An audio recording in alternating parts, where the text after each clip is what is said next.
One rule your school implemented that absolutely backfired. In my senior year of high school, I got kicked out of band for throwing a drum at a kid's head. We all played drums and would constantly have sword fights with the sticks. It was all fun and games. Sure, a few bruises and laughs, but no one ever seriously got hurt.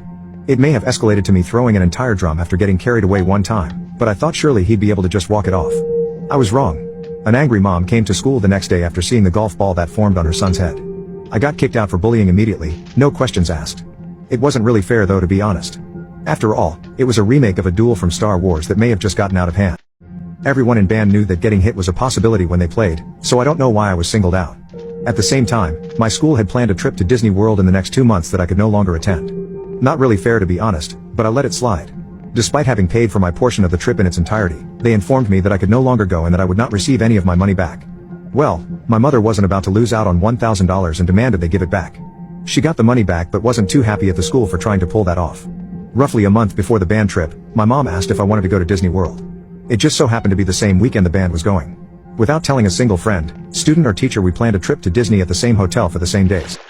We also booked the same parks the entire band was going to be at for each respective day. Fast forward to the day of the trip, I get to the hotel before everyone else and sit by the pool waiting for my friends and classmates to arrive. Slowly but surely they arrived. Seeing me poolside left most of them shocked and dumbfounded. Then, the chaperones and teachers walked in.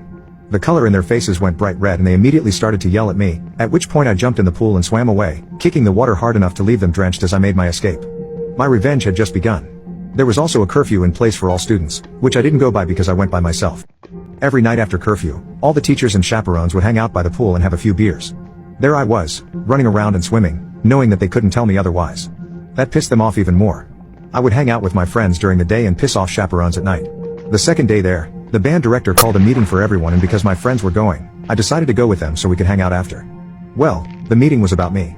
It was about how no one was allowed to hang out with me, have me in their rooms, talk to me or go to my room. The director spots me in the crowd and loses his damn mind. He pulls me out of the crowd and starts screaming that I'm harassing people and what I'm doing is illegal. He calls hotel security to kick me out, but because I'm a hotel guest, they can't.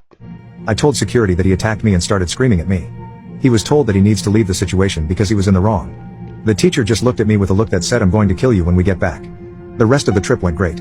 However, on the last night while I was by the pool, the director came up to me and said that they had talked to the school and I'm in big trouble when I get back.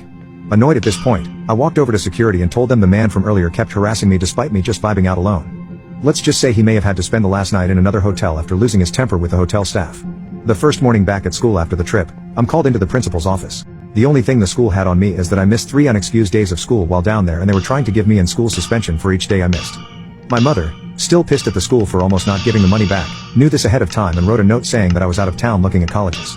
Since seniors were allowed to miss 5 days to visit colleges their senior year, I didn't get a single ounce of punishment from the school.